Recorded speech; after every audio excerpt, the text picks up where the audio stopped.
Omega Man. I have come to have great trust in your ability to discern between facts and BS. There are, however, a few subjects where your positions indicate to me you either did not come upon some info I have, or you did and filtered them out as BS while I didn't. In a recent Sensibly Speaking podcast episode, it seemed the general point was made that conspiracy theorists are crazy to think their government would go to that extent to harm their citizens or to behave in a way that is directly detrimental to them. I hope I did not understand you right. In point and fact, there are countless examples where the U.S. government, amongst others, have directly engaged in terrorist activities on their own soil or that of allied nations. Don't tell me you don't notice how society uses all cultic tactics to keep people in the fold. Please help me become reasonable too. Please tell me, demonstrate to me I'm wrong. Help me throw up my red pill. All right, conspiracy theories. I'm only going to talk about this for a few minutes, but let me clarify a couple things. I have never ever said, or even really tried to imply, that there is no such thing as a conspiracy, whether at a governmental level or international level, within corporations or anything like that. Of course there are conspiracies, and I believe I have said that they exist, and that there is no question in my mind that the U.S. and other governments do carry out projects and activities that are harmful to their citizens or a group of people in an effort to, figure out some military advantage, or in the case of, say, MK Ultra, figure out mind control or something like that. The CIA, the NSA, they have some pretty unsavory characters working there, and I've never ever disputed that. Okay. What I have said, and what I'll say again, is that I do not believe in wild-ass bullshit conspiracy theories involving the Illuminati, lizard people from other dimensions, or the idea that there are 12 men who are running everything in the world. And I've said this a lot, so that's why it made sense a little bit of impatience on my part with this, is because I've tried to make it clear that I think conspiracy theories of that nature, right, global conspiracy theories, I think those are nonsense. I don't think that there is some invisible hand, 3 feet back of society, manipulating events in some masterful way. And I'll never forget a British politician or one of the prime ministers out there or something, when asked to comment on this one time, just sort of ruefully shook his head and said, well, if there's some big conspiracy that we're all involved in, we're certainly doing a pretty bad job of it. Because if you look at the amount of chaos, nonsense, and stupidity that goes on in the world, especially at a government level, then you see that there is no way that there is any sort of master plan being enacted against all of us. And this is the David Icke, Alex Jones type theorizing that I'm talking about. I can't stand that stuff. It is so full of logical fallacies and nonsense and assumptions and all kinds of other things that's why I made a video about it, saying why conspiracy theories suck.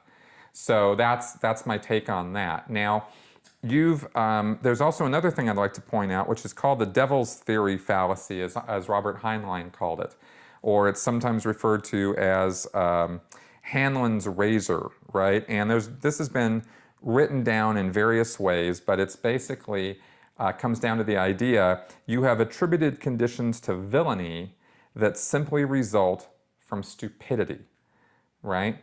Never attribute to malice what you can easily attribute to, stupidity or ignorance. People do stupid ass stuff, and just because somebody works at the NSA or the CIA or some other, alphabet organization doesn't mean they're not idiots. Our House of Representatives and our Congress are full of people whose IQ is very, very questionably above average.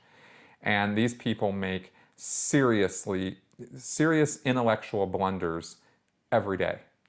And I assumed for years that because somebody was working in the government, was in the Congress, was the president, that they were smarter than me, that they knew so much more, that they were so much more educated.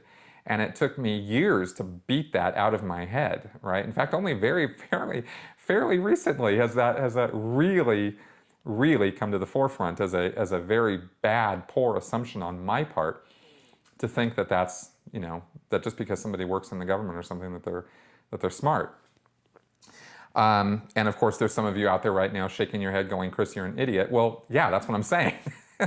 I was an idiot for thinking that. So I look at, every time I have dived into or drilled down into the details of a conspiracy theory on a global scale, I find nonsense.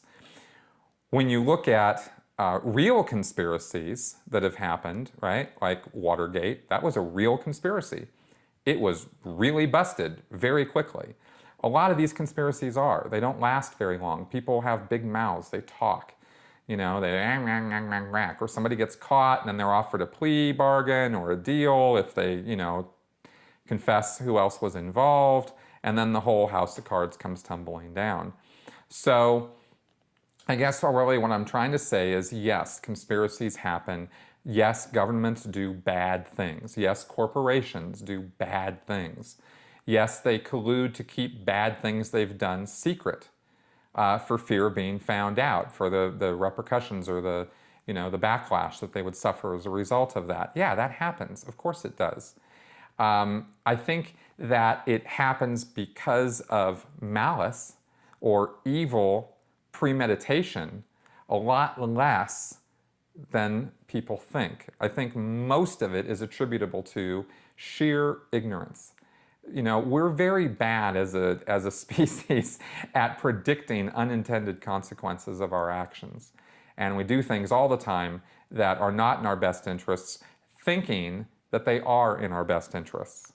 And I think that's what we see when we see, a good example is The Big Short, a movie I just watched again the other day, where the small group of people who knew about it, had predicted that this was going to happen, had a very hard time believing, as it got worse and worse and worse, that people were this stupid to just, that in Wall Street, that all these bankers and these stock people and the housing market people and mortgage lenders and all these thousands of people, how could all of them be so stupid as to let this happen? But guess what? They were that stupid. And the people at the top were that greedy. And that's really all it comes down to. It wasn't a premeditated, planned, false flag operation. It was just sheer ignorance that caused that whole housing market collapse to happen. And that's the kind of thing I'm talking about. So I hope I'm making myself clear about this, and I hope that helps answer your question and hopefully cough up your red pill.